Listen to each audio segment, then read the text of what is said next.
Bueno, las minucias de las que hablaba Pablito son café, servilletas, cucharas, tenedores. Me pregunto con qué podemos colaborar, ¿cierto? Para este bazar. Bueno, publicidad política no paga. Bueno, bienvenidos a todos, bienvenidos los que están en casa. Y el mensaje de hoy lo he titulado Un monstruo amoroso. Mi profesor de predicación siempre decía que hiciéramos lo posible por poner dos palabras que no tenían nada que ver. Y creo que este funciona, un monstruo amoroso. Normalmente un monstruo es algo a lo que le tememos, ¿cierto? No queremos tenerlo de frente, nos traía miedo cuando éramos chiquitos, algunos nos quedamos chiquitos, pero no importa. Y amoroso, pues es algo, ¿cierto? Lindo, amable, como algo rico. Y esto se llama un monstruo amoroso. ¿Cómo será esa combinación? El día sin carro, estábamos con Javi haciendo fila para recargar la tarjeta de Transmilenio. Y había un señor adelante de mí, muy bien vestidito, organizado, un señor hasta pinta.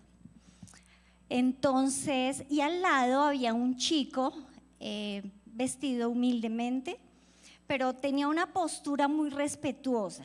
O sea, no se veía que el muchacho estaba como, sí, no, pero su postura de respeto, pero también su manera de mirar las personas nos decía que estaba pidiendo dinero.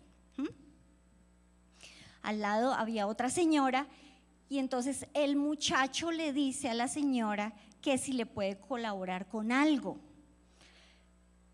En ese momento el señor que estaba delante de mí se transformó, ese príncipe se transformó y empezó a insultar a este muchacho de una manera. A mí me dio susto. Javi me estaba esperando mientras yo recargaba, entonces como que yo me hice un poquito lejos, pues yo dije, ¿a qué horas estos dos se agarran y recibo yo algún puñetazo? Palabras iban, palabras venían. Tuvo que llegar la policía, imagínense, así fue el asunto. Llegó la policía y bueno, ahí los organizó. Pero yo me quedé con una pregunta.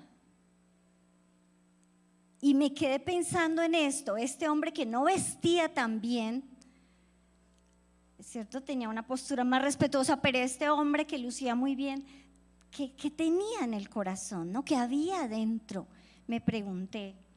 Y me quedé pensando en esa experiencia que tuvimos ese día.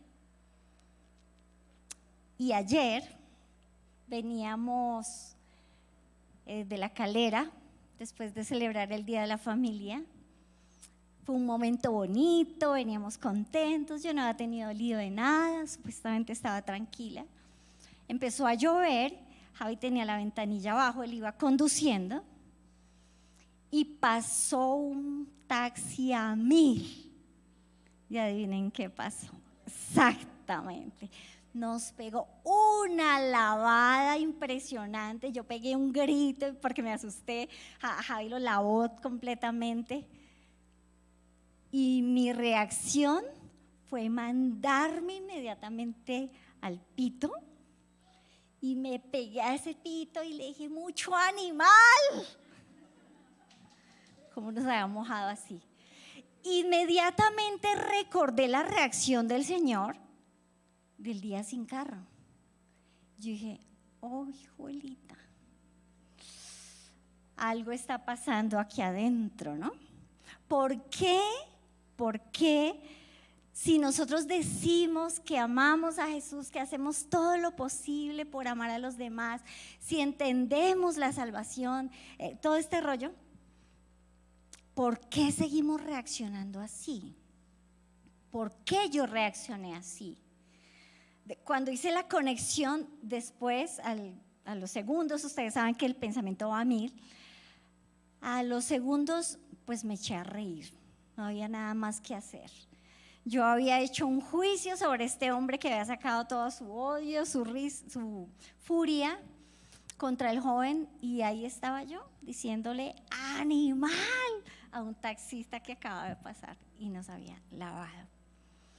Entonces esto me hizo pensar en cómo es posible o qué camino nos muestra el Señor Jesús para poder sobrevivir en este mundo donde hay tanta injusticia y tanto sufrimiento. ¿Cómo es posible? ¿Cómo cultivamos un corazón amable y bondadoso cuando nos hieren, cuando nos traicionan, cuando abusan, como decía el sabio filósofo Chespirito, cuando abusan de mi nobleza, ¿cierto? ¿Cómo hacemos para sobrevivir, para mantener un corazón como el que el Señor quiere? ¿Cómo hacemos para mantener un corazón bondadoso con un jefe narcisista? Cuando amigos que yo creía muy cercanos han dejado mi reputación por el piso. ¿Cómo hacemos para mantener nuestra decisión de amar cuando lo que recibimos no es justicia? ¿Cómo hacemos? Pues la Biblia, gracias a Dios, nos muestra un camino, y Jesús nos muestra un camino, cómo sobrevivimos en estas vidas que nos han tocado vivir, nos muestra un camino. Pero este camino es un monstruo amoroso. Cuando yo tenía 19 años y entro, digamos, por primera vez a una iglesia cristiana, con toda la pasión de los 19 años, toda la fuerza y todos los ideales, yo abrazo la cruz y me comprometo con Cristo y decido entregarle mi vida y decidir hasta el final. Yo era Pedro, hasta la muerte te seguiré, Señor, 19 años. Y quiero entregarle toda mi vida y lo hago sinceramente. Pero pronto me empiezo a dar cuenta que cada vez que había una palabrita en el sermón, yo trataba de escabullirme o hacer como el de Matrix, ¿no? O sea, que me pase por acá, yo no quiero recibir esa palabra. Y es una palabra que seguramente, tal vez, para algunos de ustedes, si yo la menciono, cuando ahorita la mencione, de pronto no les va a gustar tanto. Puede que sientan como, uy. Y esa palabrita tiene que ver con, o esa palabrita es perdón. No es una cosa fácil de hacer. Y lo que yo pensaba a mis 19 años, cada vez que me mencionaban esa palabrita, yo decía, es que me toca. O sea, ¿de verdad me va a tocar perdonar? ¿De verdad me va a tocar? O sea, yo sí quiero seguir a Jesús, yo sí quiero amarlo, yo sí quiero servir, pero ¿me va a tocar perdonar esto? Que yo sé que a todas luces es o fue totalmente injusto. ¿En serio? ¿Será que me va a tocar hacerlo? Y esa era mi lucha. Claro, me mostraban los beneficios de perdonar, ¿no? Que son un montón. Y ahora con la neurociencia sabemos que afecta a nuestro cuerpo, que afecta a nuestras emociones, nuestro cerebro, un montón de cosas. El no perdonar. Pero esto era un asunto que era para mí muy, muy, muy pesado. Yo no quería, en realidad no quería aceptarlo, porque tenía que ver con un monstruo, realmente, con un monstruo. Si vamos a hablar de perdón, tenemos que hablar del señor Everett Worthington. Es el gurú del perdón. Resulta que este señor ha escrito más de 40 libros acerca del perdón. Lo primero que yo pienso cuando me dicen, ha escrito más de 40 libros, yo digo, ¿en serio hay tanto que saber del perdón? Pues sabemos qué es, sabemos cómo hacerlo, sabemos, es sencillo el perdón. Pues el hombre ha escrito más de 40 libros acerca del perdón. Ha ganado numerosos premios por su vida, por su servicio, por sus enseñanzas. Y además de todo, el doctor Everett, bueno, es psicólogo clínico de varias universidades, en varios hospitales y también enseña en varias universidades. Es un hombre muy, muy increíble. El caso es que el doctor Everett tiene una amplia gama de conocimiento acerca de qué es el perdón. Y él comienza trabajando con parejas. A su consultorio llegan parejas donde están a punto de separarse una y otra y otra y otra vez. Ustedes saben, ¿cierto? En nuestras familias cómo es de común el divorcio. Y él empieza a atender toda esta gente y se da cuenta que lo típico en todos es la falta de perdón. Bueno, incluso ni siquiera la falta de perdón, sino la falta del entendimiento real de lo que es el perdón. Entonces a él eso le llama mucho la atención y por ahí entra su curiosidad a funcionar y se dedica toda su vida a estudiar acerca del perdón. Uno de los aportes, dicen los psicólogos y los terapeutas, uno de los aportes que hace el doctor Everett es que él dice que cuando hemos recibido una herida, una traición, un dolor, todas estas cosas, se abre una brecha. Se abre una brecha de injusticia. Bueno, entonces ustedes ya conocen mis capacidades de altura. Imagínense, se abre una brecha, ¿cierto? Hay una distancia acá que ya no está cerca de mí, hay que como que tratar de acercar. Entonces ahí tenemos la imagen y es una brecha de injusticia. Claro, yo siento que es injusto lo que me están haciendo, ¿cierto? O sea, no está bien. A todas luces no es justo porque yo no me merezco esto. Yo no he hecho nada para ganarme esto, ¿cierto? Entonces es un acto totalmente injusto. Por ahí empieza el doctor Everett y él dice que la manera, el camino, la solución es ir menguando esta brecha.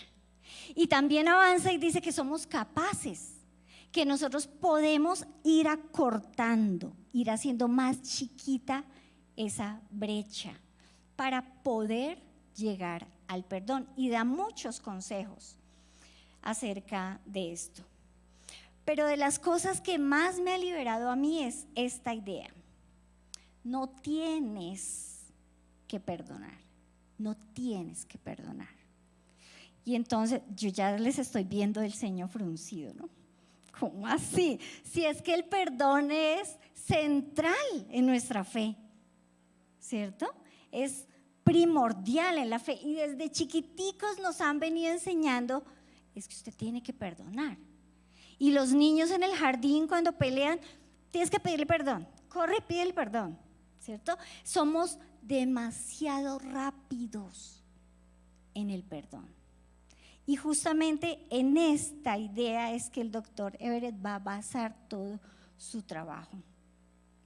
Con las mujeres estamos viendo la carta Filemón.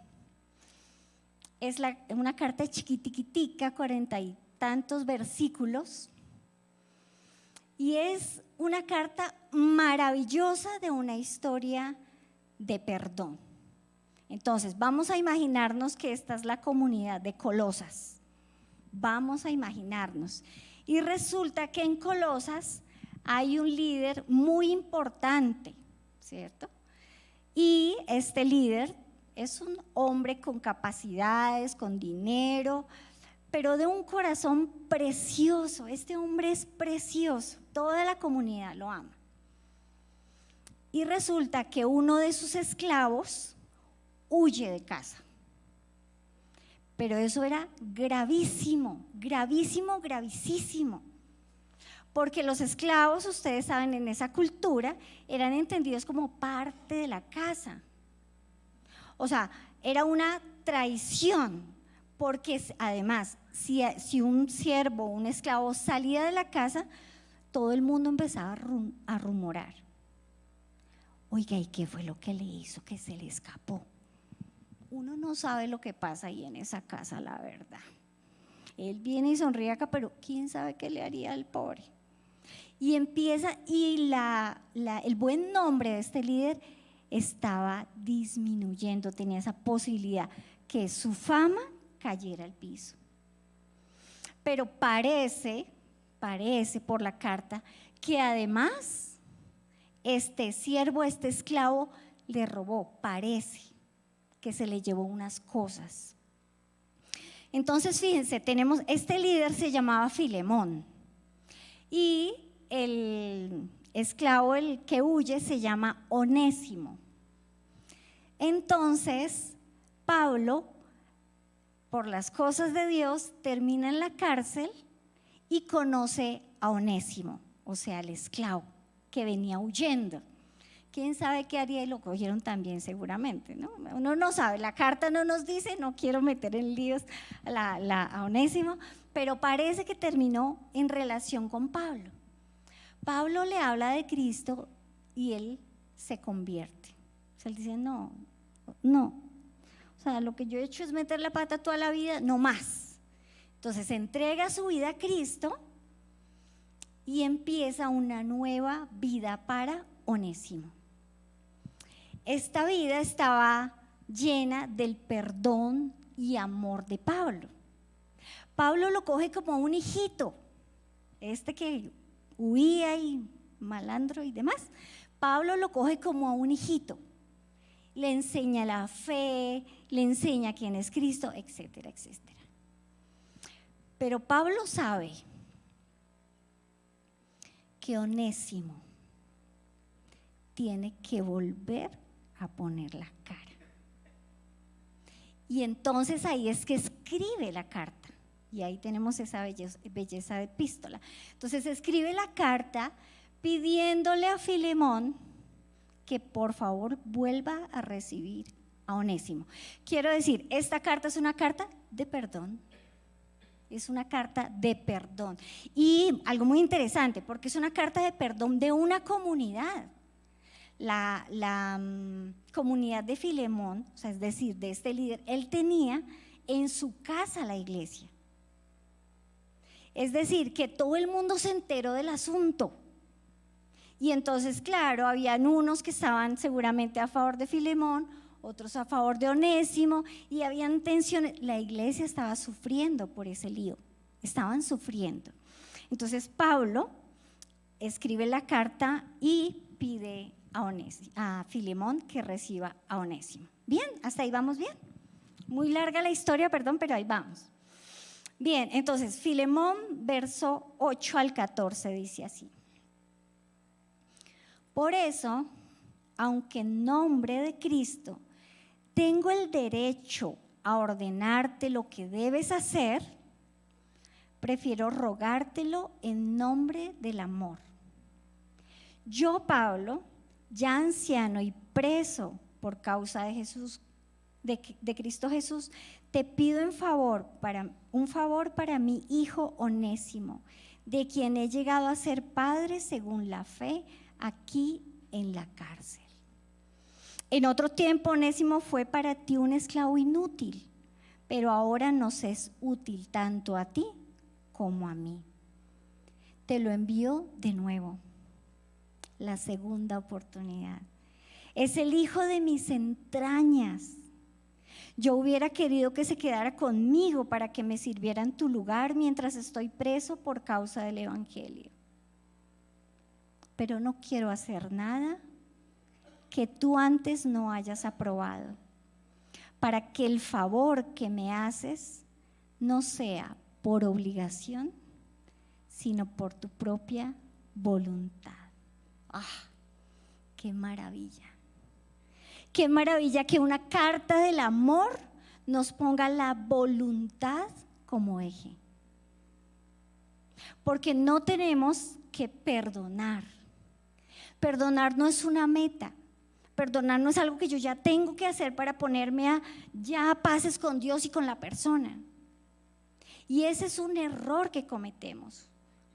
Normalmente, cuando tenemos un conflicto con una persona, hay mucho dolor, Y hay algunos que no sabemos cómo lidiar con ese dolor y queremos sacarlo rápido, nos da afán de sacar ese dolor y lo que queremos hacer es rapidito arreglemos porque no me aguanto esto de estar lejos de ti, ¿no?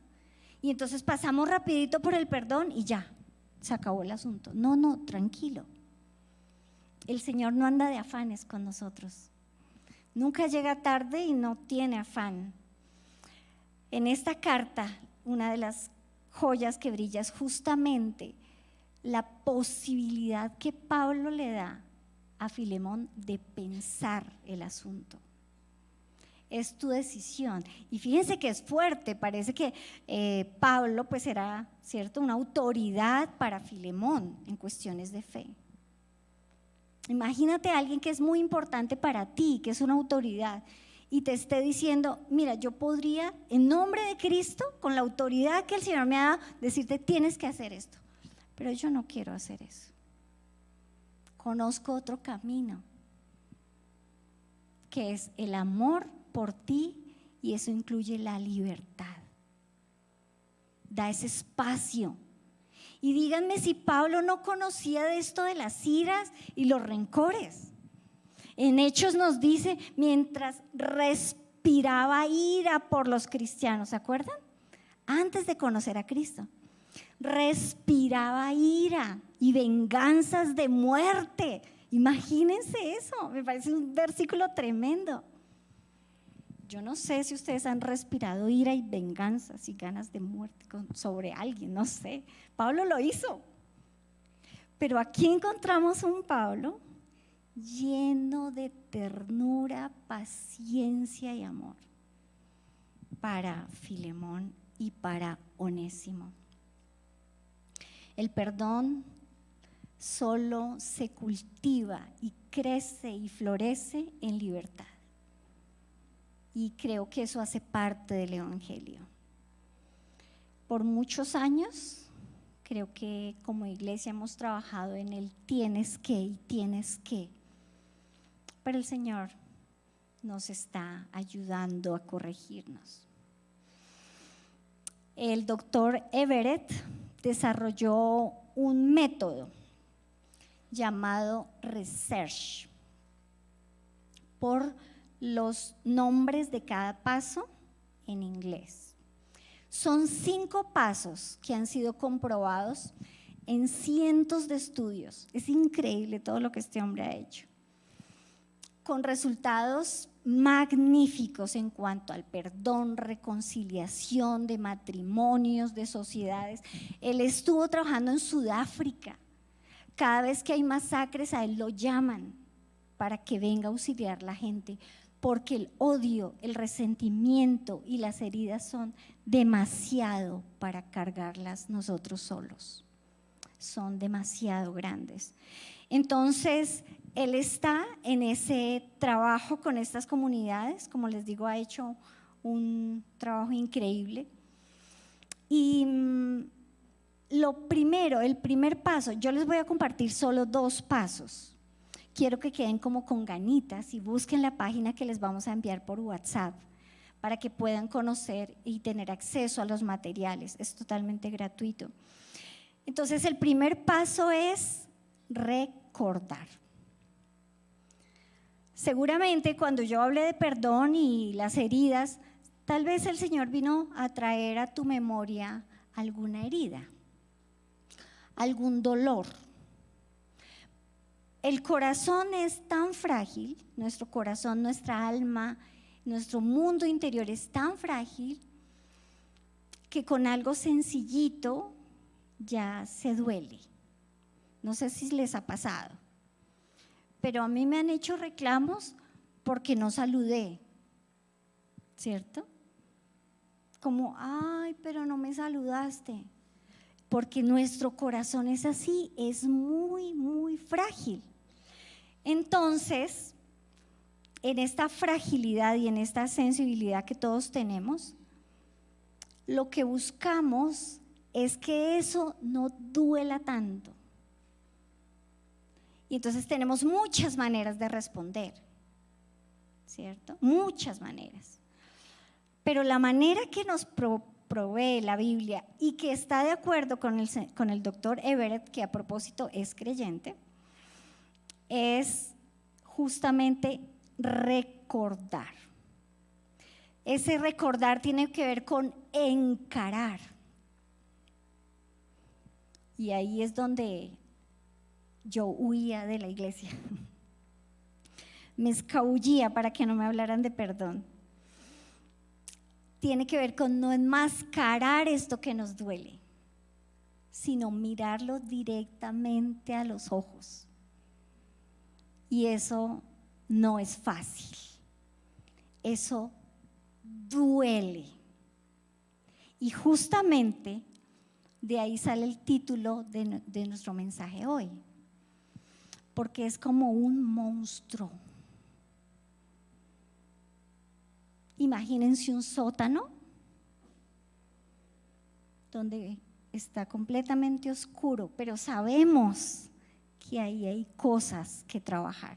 Sabemos que ahí hay dolor. Sabemos que hay cosas que no quisiéramos jamás volver a recordar. Pero este es un camino que nos propone el Señor. Es un monstruo. Para muchos será un monstruo. Si a eso le añadimos no solamente el dolor del que queremos huir, sino le añadimos este es aporte de mi esposo, que somos bogotanos, los que son bogotanos, es peor el asunto, se complica más, porque los bogotanos somos muy chirriados y no nos gusta las cosas feas. Lo tapamos, nos ocultamos. No queremos hablar la verdad, y menos cuando es dolorosa. Somos, diríamos, muy diplomáticos para decir las cosas, pero de fondo lo que hay es un dolor que no queremos mirar, que no queremos aceptar. Hace unos años me invitaron a acompañar un retiro de mujeres y esa fue la primera, digamos, experiencia, pero vez tras vez se ha repetido. Después de terminar una charla, se acerca una señora más o menos de 75 años. Quiero hablar contigo, listo, vamos, hablamos. Y me dice, he estado sentada en la silla de una iglesia por 30 años. Y nunca le he dicho esto a nadie. Estoy aterrada de bajar a ese sótano. No quiero hacerlo. Y como les digo, es una historia que se repite una y otra vez. Es constantemente. No sabemos qué hacer con el dolor, no sabemos. A pesar de que lo tenemos en la escritura y nos dice, este es el camino, todavía nos cuesta mucho. Pero esto no es solo la realidad de las mujeres, también de los hombres. El doctor Everett acaba de escribir uno de sus ensayos acerca del perdón. Lo envía a la editorial y a las 2 semanas se entera que 2 adolescentes han entrado en la casa de su mamá mayor, que estaba solita, y la han masacrado. Iban en busca de dinero, de joyas, y la matan de una forma despiadada. Y él empieza a cuestionar su método. Imagínense ustedes eso. Imagínense. Pero la cosa no quedó ahí. Pasan 10 años y Mike, que es el hermano del doctor Everett, lo llama y le dice, necesito hablar contigo. Se encuentra en una cafetería y él le confiesa que lleva años lidiando con las imágenes de la mamá, porque él fue el que la encontró y tuvo que llamar a sus hermanos a decirles semejante cosa. Entonces, el doctor Everett, que es psicólogo clínico, él dice: yo estaba tan desconectado de mi hermano frente a ese momento, frente a ese suceso, que yo le doy una respuesta muy ligera, como algo, sí, como de cajón, una frase sencilla de cajón, no le ponen tanta atención. A los 2 días el hermano se suicida. Esta es una historia que diríamos, no, pero esta historia es terrible, o sea, ¿a quién le pasa una cosa de esas? ¿Cierto? Pero recordemos que nuestro corazón es muy frágil, muy frágil. Estamos hablando hoy de heridas chiquitas, pero también de heridas muy grandes, porque si en algo somos hermanos, la raza humana es en el dolor. Ahí nos encontramos. El doctor Everett tiene que luchar con esos sentimientos de culpa que lo estaban aplastando. Ustedes ya se lo imaginarán, ¿no? Lo estaban acabando. Así que él hace lo que su método dice y empieza a encarar el dolor. Se retiró de absolutamente todo y se va 2 años a estar con él y su dolor. Le tardó 2 años. Semejante drama. Y un hombre que experimentado en el tema, o sea, imagínense cuánto podría tardarme a mí un asunto de esos. Un montón.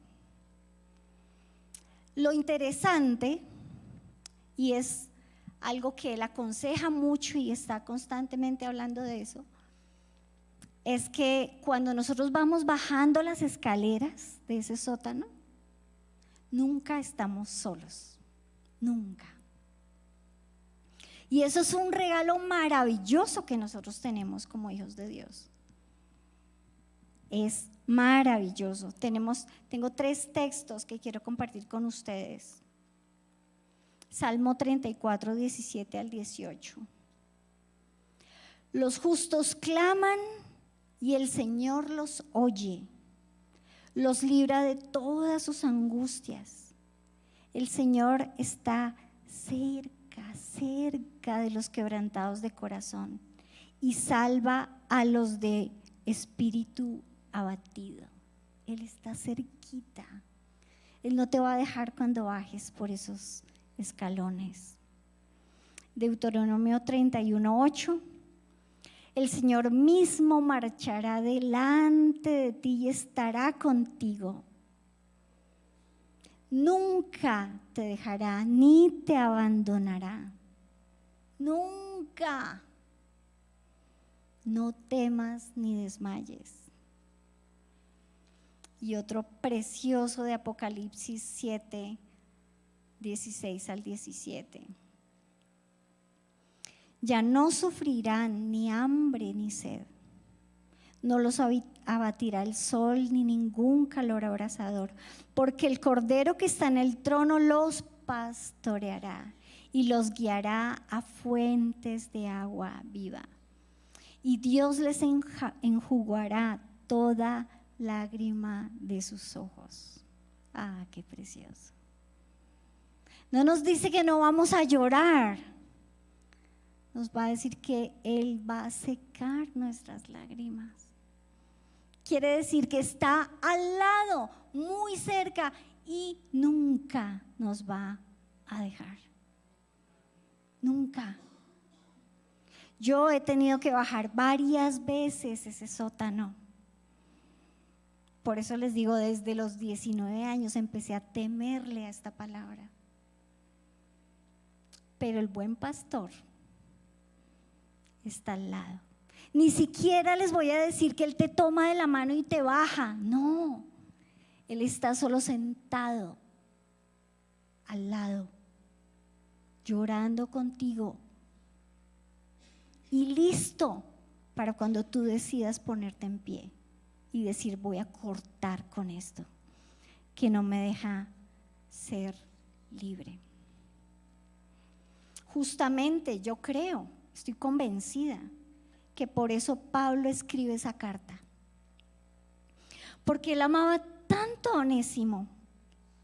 Lo amaba, ustedes ya oyeron el lenguaje. Mi hijo, mis entrañas, o sea, es una cosa, un amor increíble.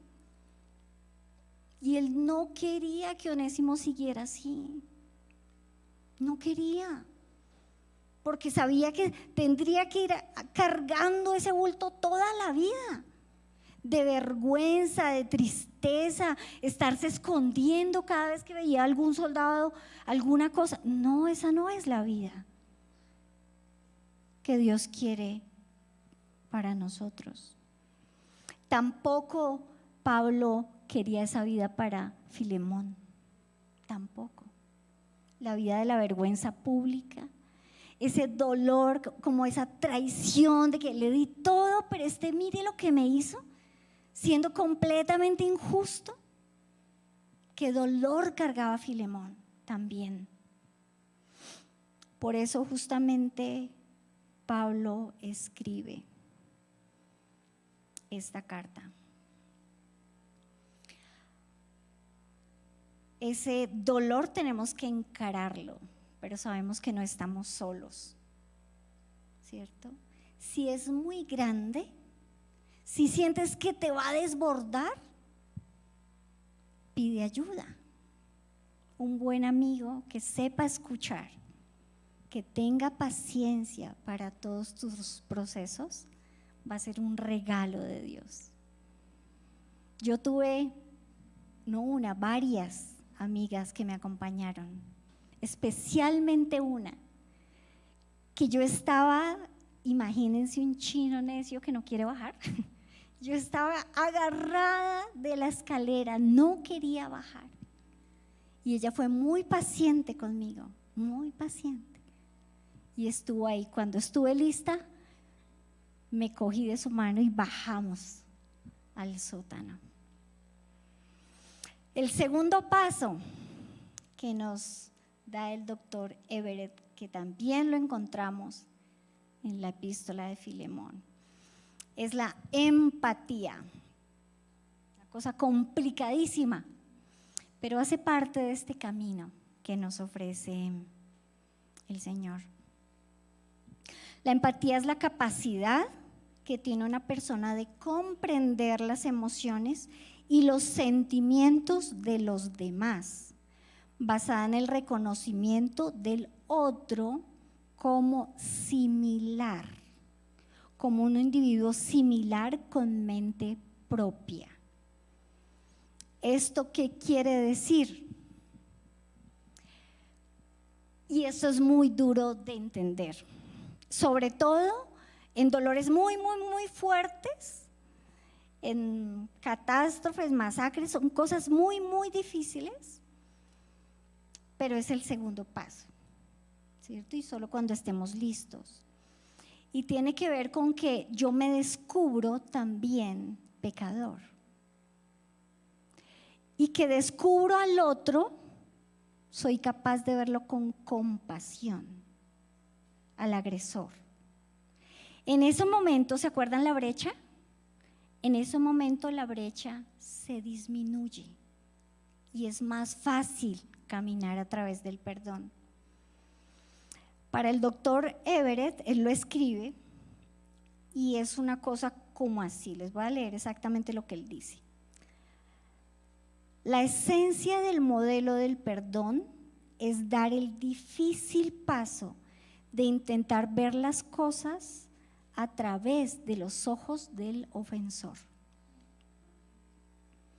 A través de la oración pude ver el miedo de los jóvenes que entraron esa noche. Pude ver el miedo que tenían a sus padres violentos. Pude ver el miedo que tenían a la cárcel. Pude ver su enojo por haber arruinado sus planes de vida. Ser capaz de empatizar con él no significa, con el agresor, no significa que aceptara lo que habían hecho. Seguía siendo un delito y un acto injusto. Pero eso me ayudó a perdonarlos. Muchas veces puede que nos cueste encontrar esta empatía en el otro. Es muy difícil. Yo les confieso, yo no la he encontrado. No la he encontrado. Mi hermana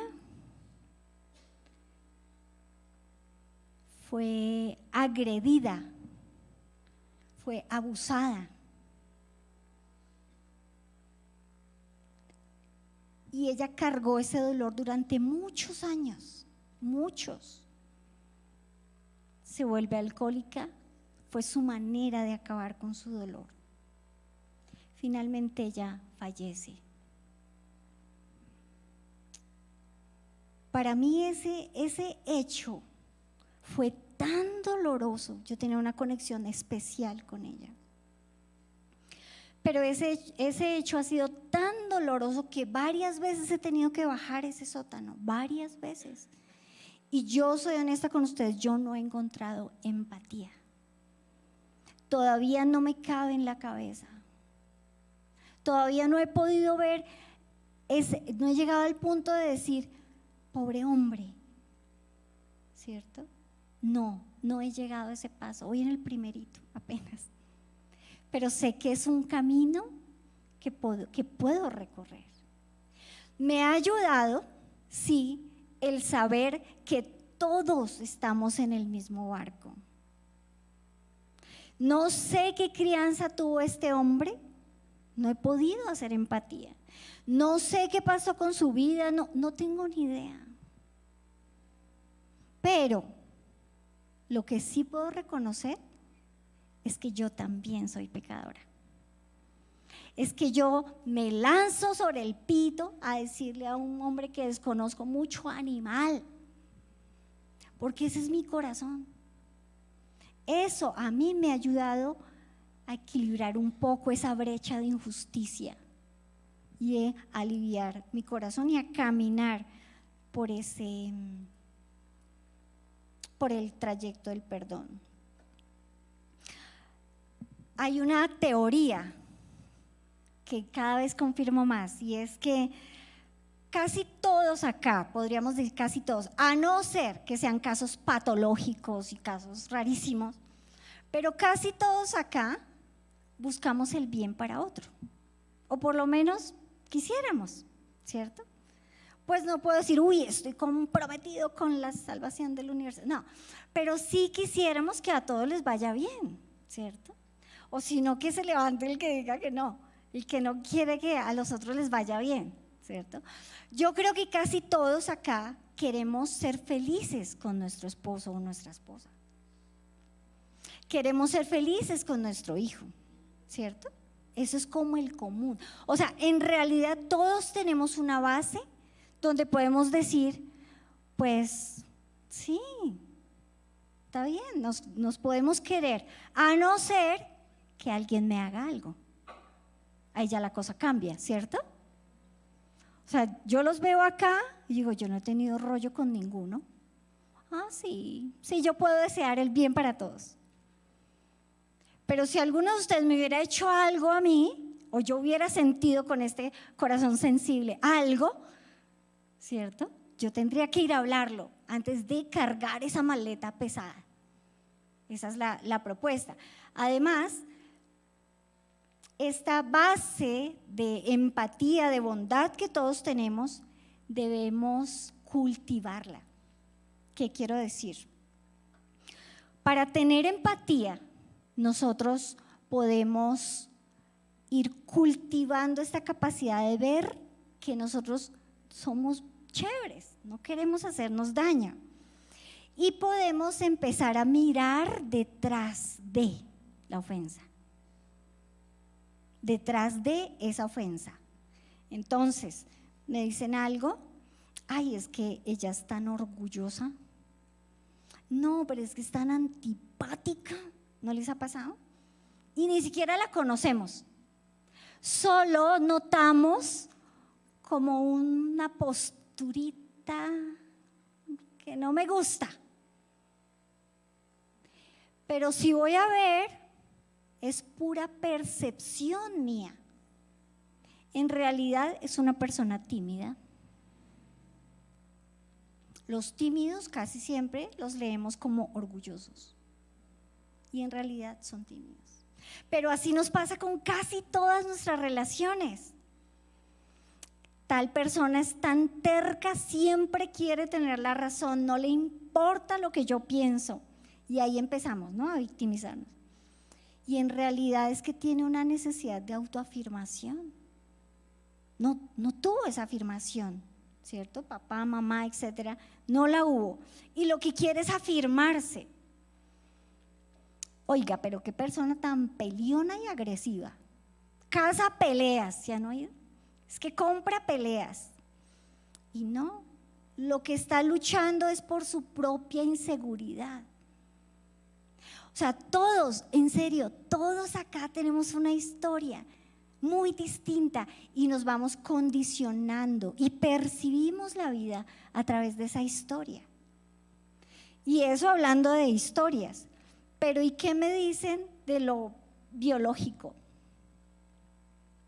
Señores, cada mes hay una crisis. No es que seamos histéricas, no, es que hay días en que son más difíciles que otros. Y los señores, ¿cierto?, a cierta edad también sabemos, necesitan más afirmación. No es que se haya vuelto el terribloso, no, necesita eso. Ahora descubrieron, eso me sorprendió un montón, que cuando el sol lanza yo no sé qué rayos en yo no sé qué frecuencias gamma, afecta a ciertos tipos de cerebro. Eso lo descubrieron hace como 10 años. Y el tipo que era queridísimo, buena gente, pues está insoportable, no se aguanta ni él mismo. Y el tipo, ¿qué culpa si el sol está lanzando esas ondas y ahí le funciona su cabecita mal? O sea, siempre tenemos que cultivar esta empatía. Ya para terminar, ¿cómo vamos a amar como Jesús amó?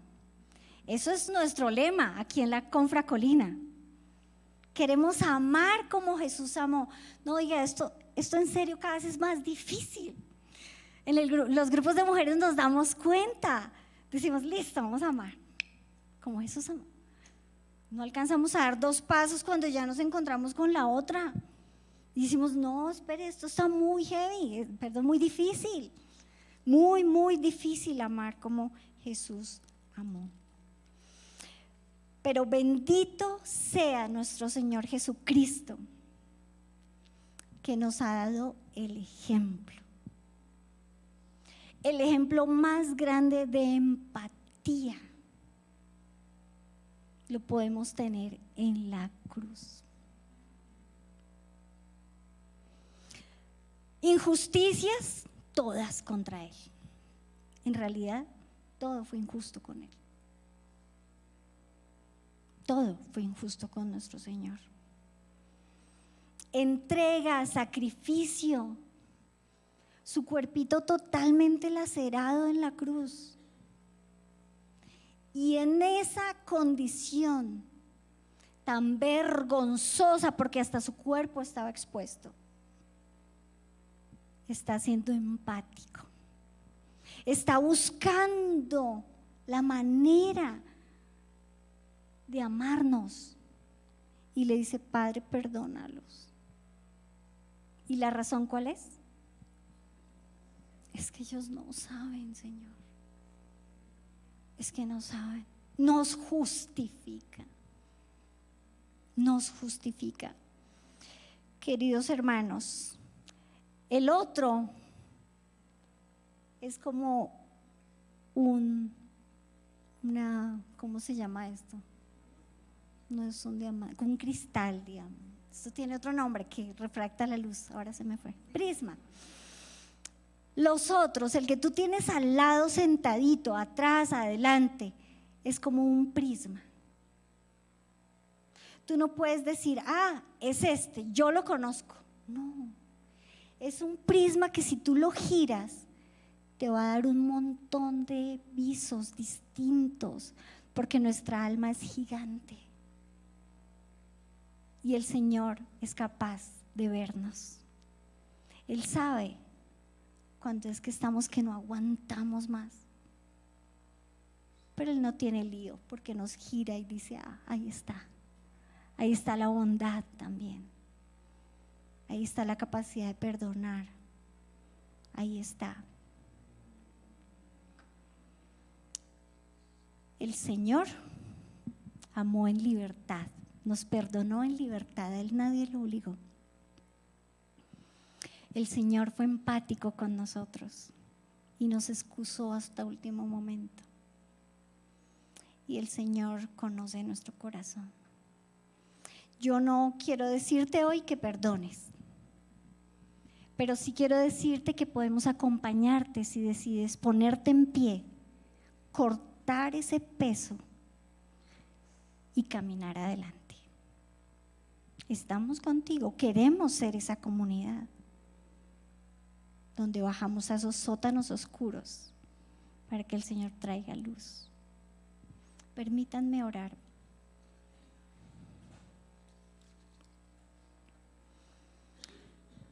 Mi Señor, te damos tantas gracias. Tantas gracias, Señor, por caminar delante de nosotros, por estar delante de nosotros en esto del sufrimiento, por mostrarnos un camino seguro, Señor, frente a tanto dolor.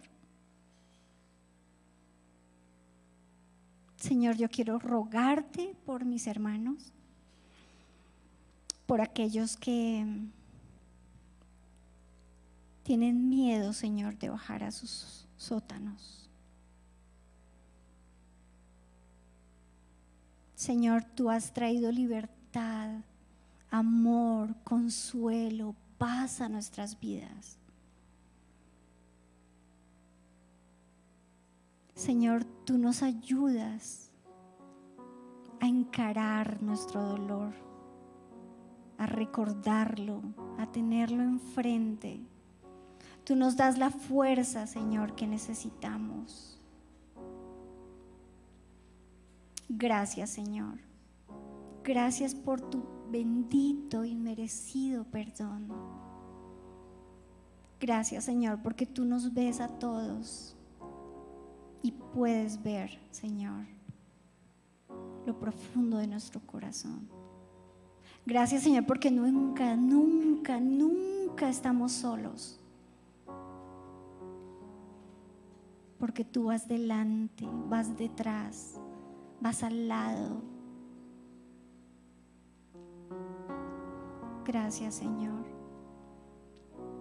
Yo te ruego, bendito Espíritu, que esta semana, Señor, sigas hablando al corazón de mis hermanos y les ayudes a identificar sus heridas, sus dolores. Los ayudes, Señor, a saber qué tan grande es la herida, para que podamos ser ese pueblo, esas personas, esos hijitos que comparten amor con otros. Gracias, Señor, porque estás para sanar.